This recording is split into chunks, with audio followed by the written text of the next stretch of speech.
में उनकी लौ लागी। हे किशोरी जी, क्या आपके इस आश्रम में बच्चे मर जाएंगे तब करके हमसे नहीं सहा जाता। मन जी से कहा था आप तुरंत उस भूसा को निकलवाइए। अधिकारी से कहा गया भूसा निकलवाइए। अधिकारी जी ने उसको टालने का प्रयास किया और नहीं निकलवाए, क्योंकि उनको 100% विश्वास था कि ये तो मर ही गए होंगे, बेकार में मेहनत करना है फालतू। अब शाम को सरकार कथा कहने के लिए आए। आज सरकार बड़ा विचित्र भाव था, बहुत दुखी थी और थोड़ी सी वंदना करके थोड़े संक्षेप में एक श्लोक की व्याख्या करके और कथा विश्राम कर दिए। और सबसे पहले ये पूछे कहो वो भूसा निकाला गया कि नहीं। अब अधिकारी जी सफाई देना का प्रयास किए कि सरकार वो तो 3 दिन हो रहे हैं, वो तो मर गए होंगे, भूसा निकालने से कोई फायदा। सरकार से क्योंकि सब लोग डरते थे, बहुत हम लोग कांपते थे देखकर। अब सरकार बोले ठीक है भैया, आप लोग नहीं निकालना चाहते ना, हम स्वयं निकालते हैं। और सरकार आगे बढ़े निकालने के लिए।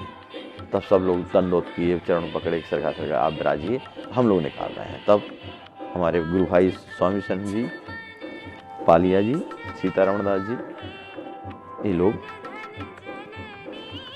मुंह बांध करके भूसा निकालना शुरू किया। 28 कुंटल भूसा, गर्मी का महीना। निकालते निकालते एक कोने में थोड़ी सी जब भूसा रह गया तो म्याऊं म्याऊं की आवाज आई। आओ इस कोने में है, बड़ी प्रसन्नता के साथ। और उठा करके उन्होंने भूसा में से 2 बच्चे निकाल करके, बढ़िया, वो जैसे लग रहा था अभी माँ का दूध पिया हो, खूब प्रसन्न स्वस्थ, ला करके भूसा के बाहर निकाल के रखे। और हमने राम दोनों बच्चों को उठा के सरकार के कमरे में दरवाजे के अंदर रख दिए। और सरकार ने दोनों बच्चों को देखा। बस जिंदगी में हमने कभी किसी को इतना तड़पते हुए, इतना चीत्कार मारते हुए नहीं देखा जैसा सरकार को उस समय देखा। हाँ किशोर जी, हाँ किशोर जी।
जन्म सुफल कीजे, मधुर छवि नयन निरख लीजे।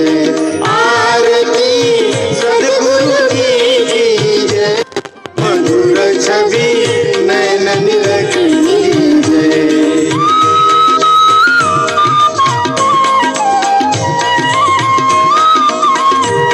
सतत सेवत श्री सीताराम, श्री राम जय जय राम, श्री राम जय जय राम, श्री राम जय जय राम, श्री राम जय जय राम, श्री राम जय जय राम। श्री राम जय जय राम। हमारे गुरुदेव बड़े प्रेम से कीर्तन करते थे। राम पाई माम सीता राम पाई माम, राम पाई माम सीता राम पाई माम, राम पाई माम सीता राम पाई माम, राम पाई माम सीता राम पाई माम, राम पाई माम सीता राम पाई माम, राम पाई माम सीता राम पाई माम, राम पाई माम सीता राम पाई माम, राम पाई माम सीता राम पाई माम। श्री सीताराम जी महाराज की जय, श्री हनुमान जी महाराज की जय, श्री गुरुदेव भगवान की जय। श्री सीतानाथ समारंभाम रामानंदार्य मध्यमाम अस्मदाचार्य पर्यंताम वंदे श्री गुरु परंपराम। दिव्यवेशधरं रामं व्याह्यभूषणभूषितं,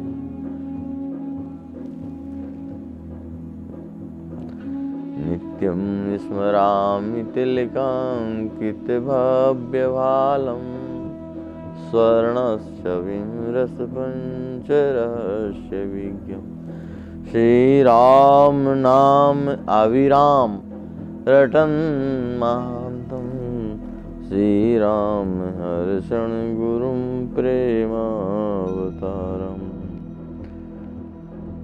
श्री सद्गुरुदेव भगवान की जय, श्री सीताराम जी महाराज की जय, श्री हनुमान जी महाराज की जय, श्री गुरुदेव भगवान की जय, श्री अयोध्या धाम की जय, श्री सरजू मैया की जय। अभी हम सुन रहे थे गुरुदेव भगवान की अमृतमय वाणी, उन महापुरुष की वाणी जिन्होंने जीवन में भजन किया, बस भजन किया,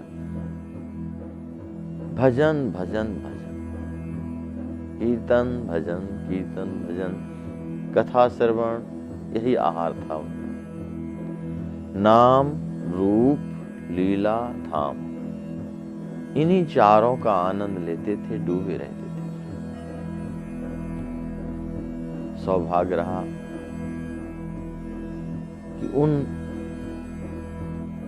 दिव्य महापुरुष का दर्शन, सत्संग, उनकी आज्ञा का पालन करने का सौभाग्य मिला। जैसा बना टूटे फूटे रूप में, क्या उनका हृदय था, क्या उनकी निष्ठा थी, क्या विश्वास था भगवान पर, किशोरी जी के ऊपर। वो जीवन में प्रत्यक्ष कई बार देखा।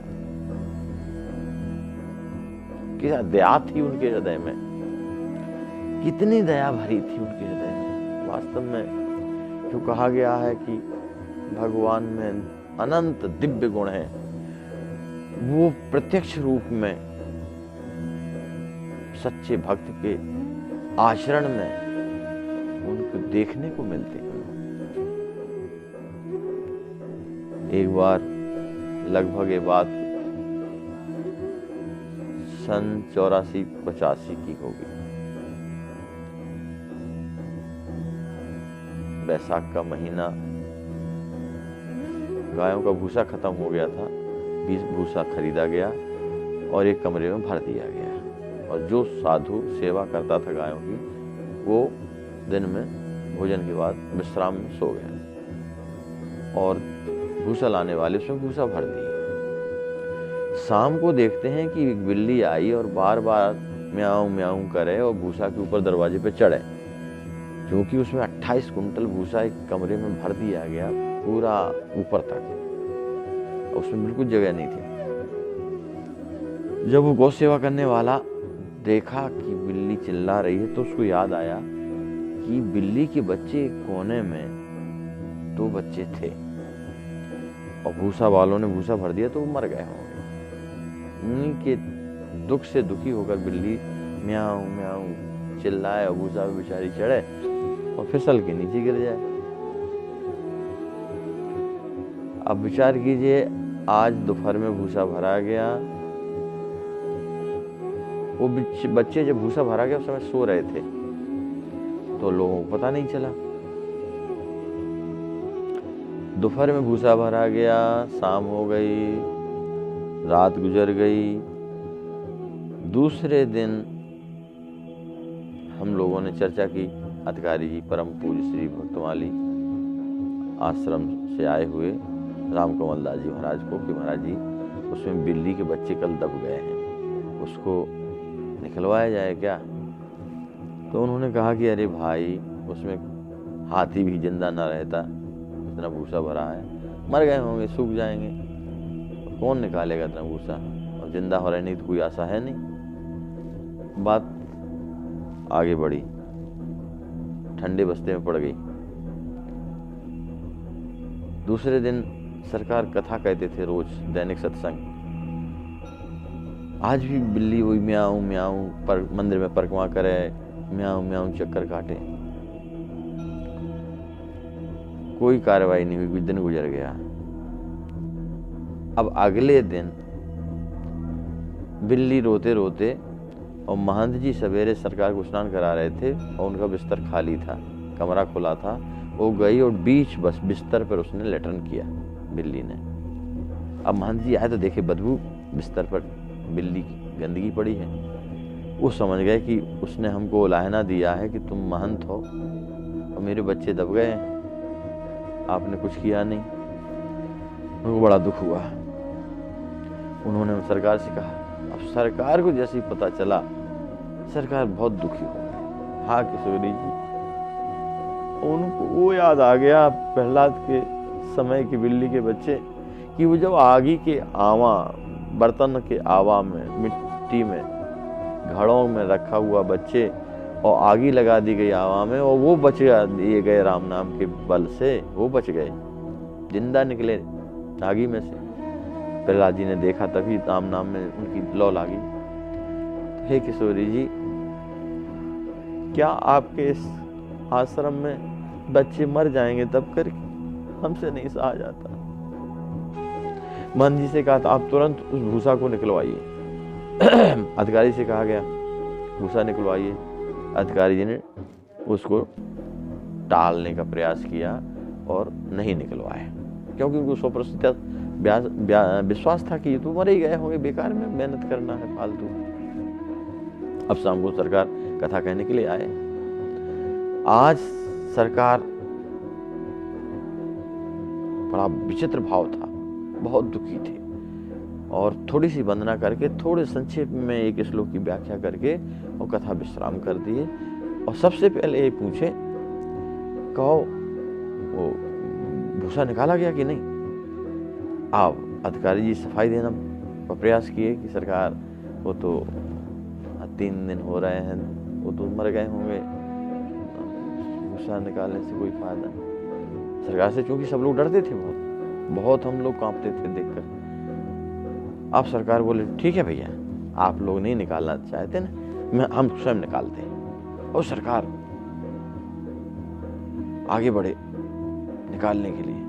तब सब लोग दंडोत किए, चरण पकड़े कि सरकार आप विराजिए, हम लोग निकाल रहे हैं। तब हमारे गुरु भाई स्वामी सन जी, पालिया जी, सीतारमण दास जी, ये लोग मुंह बांध करके भूसा निकालना शुरू किया। 28 कुंटल भूसा, गर्मी का महीना। निकालते निकालते एक कोने में थोड़ी सी जब भूसा रह गया तो म्याऊं म्याऊं की आवाज आई। आओ इस कोने में है, बड़ी प्रसन्नता के साथ। और उठा करके उन्होंने भूसा में से 2 बच्चे निकाल करके, बढ़िया, वो जैसे लग रहा था अभी माँ का दूध पिया हो, खूब प्रसन्न स्वस्थ, और ला करके भूसा के बाहर निकाल के रखे। और हमने राम दोनों बच्चों को उठा के सरकार के कमरे में दरवाजे के अंदर रख दिए। और सरकार ने दोनों बच्चों को देखा। बस जिंदगी में हमने कभी किसी को इतना तड़पते हुए, इतना चीत्कार मारते हुए नहीं देखा जैसा सरकार को उस समय देखा। हाँ किशोर जी, तुमने रक्षा कर ली, इस आदम की सुन ली।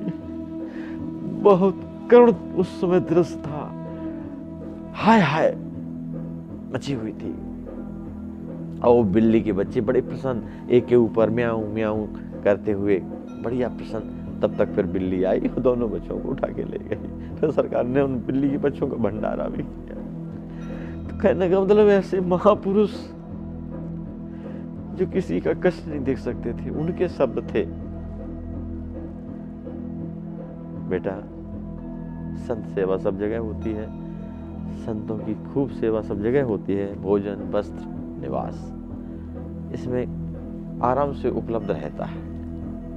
लेकिन हमें दुख इस बात का है और हम चाहते हैं कि जब वृद्धावस्था आती है और कोई वो तो भजन करते हैं, उनको किसी चीज़ की वो चिंता नहीं करते हैं कि हमारा बुढ़ापे में क्या होगा, और जब फिर उस स्थिति में वृद्धावस्था में जब कोई बड़ी बीमारी हो जाए, लकवा मार गया है, कुछ घाव हो गए हैं, बड़ी बीमारी हो गई है, उठ बैठ नहीं पा रहे हैं, उस समय बड़ा कष्ट होता है। तो बेटा हम चाहते हैं कि वो सेवा हो, वो ज़्यादा महत्वपूर्ण है। स्वस्थ व्यक्ति को भोजन करा देना तो एक सामान्य सेवा है, अच्छी बात है, लेकिन अगर उसी संत को जब बीमारी स्थिति में हम सेवा करते हैं तो कितना महत्वपूर्ण है वो। यहाँ तक कि उस लालच को भगवान भी नहीं रोक पाए, और आखिर माधवदास जी महाराज के संग्रहणी में जब उनको दस्त लग रहे थे तो आकर के छद्म रूप से और आखिर स्वयं लंगोटी धोते थे।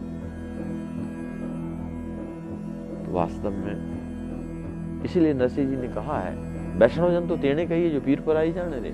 जिसके हृदय में अगर दूसरे का दर्द नहीं है, दूसरे के दर्द में अगर वो शामिल नहीं होता है, वो वैष्णव कहलाने योग्य नहीं है। सबके अंदर तो वही रूप है, किसी भी रूप में आए हैं तो आखिर ठाकुर जी हमसे साक्षात सेवा लेने के लिए हाजिर हैं। कोई भूखा सामने आया है, आप उसको भूखा मत समझिए, ठाकुर जी लीला करने आए हैं हमसे, कुछ हमको भगवान ने योग्यता उन्होंने ही दी है, तन से, मन से, धन से, तो देखने आए हैं कि ये क्या करता है।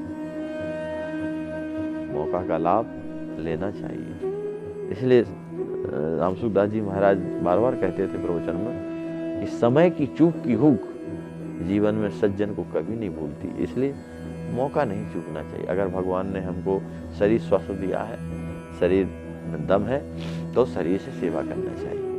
अगर धन से सामर्थ्य दिया है तो धन से सेवा करना चाहिए, जहाँ सच्ची सेवा हो रही हो। आजकल सेवा के नाम पर भी बहुत जो कुछ होता है सब लोग जानते हैं, आप लोग उससे बच करके विवेक पूर्वक कि हमारा 1 रुपये का जहाँ हम दे रहे हैं वहाँ सदुपयोग हो रहा है या नहीं हो रहा है, ये भी जांच करना चाहिए। दुरुपयोग तो नहीं हो रहा है, वो संचय में तो नहीं चला गया, वो 1 रुपया आपने जो दिया वो बैंक बैलेंस में तो नहीं चला गया। ऐसे लोगों के हाथ में पैसा देने से सावधान रहना चाहिए। सुपात्र को पैसा देंगे हम तो हमको लाभ मिलेगा, और अगर उस दान का दुरुपयोग होगा तो हमको दोष भी लगेगा। इसलिए सावधानी पूर्वक कार्य करना चाहिए। और गुरुदेव बार बार कहते थे, देह धरे कर यह फल भाई, भजिए राम सब काम में आई। जरा विचार कीजिए, आम के फल में, आम के पेड़ में कौन सा फल लगता है? आम का फल लगता है। और जामुन के पेड़ में जामुन का फल लगता है। अगर इसकी उपमा हम मनुष्य शरीर की उपमा अगर एक पेड़ से हम दें तो इस मानव शरीर रूपी पेड़ में कौन सा फल लगता है? ये भगवान ने किस लिए पैदा किया? हमें ये क्या फल प्राप्त करना चाहिए मानुष धन प्राप्त करके? क्या बड़े बड़े इंजीनियर, विज्ञान, डॉक्टर, मास्टर, राष्ट्रपति, प्रधानमंत्री, XYZ, क्या यही सब बनने के लिए मानव शरीर में यही मानव शरीर का फल है? पढ़ो लिखो, नौकरी करो, खूब पैसा कमाओ, बढ़िया शादी हो, बढ़िया स्त्री भोगो, खूब संसार के सबसे खूब ऐसा आराम भोगो, यही फल है क्या? विचार कीजिए। ये सब छोड़ के जाना ही है ना। मौत तो निश्चित है, सब मानते हैं, मौत तो निश्चित है, चाहे वो डॉक्टर हो, मास्टर हो, कोई हो, अरबपति हो, खरबपति हो, कंगाल हो, राजा रंग फकीर, जाएंगे सब। कोई जंजीर से बंध के जाएंगे, कोई हंसते हुए भगवान के धाम जाएंगे। तो मानव शरीर का फल क्या है? देह धरे कर यह फल भाई, भजिए राम सब काम बिहाई।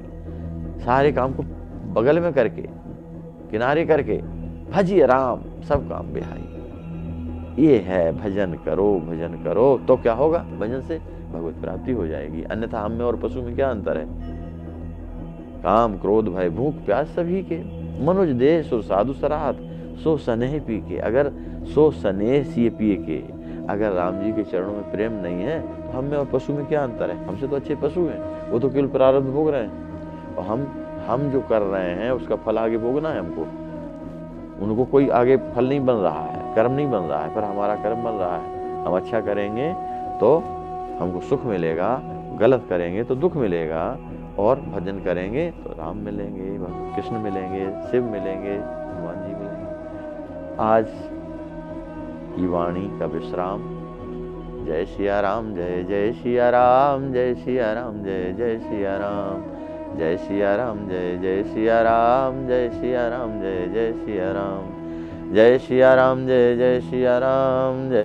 ये हैं लाल जी जो साक्षात तोतली भाषा में लिख कर देते हैं और लीला करते हैं। परम पूज्य माता जी जिनकी साथ लाल जी की लीला हो। मनुष्य को अपने लक्ष्य में कामयाब होने के लिए खुद पर विश्वास होना बहुत जरूरी है।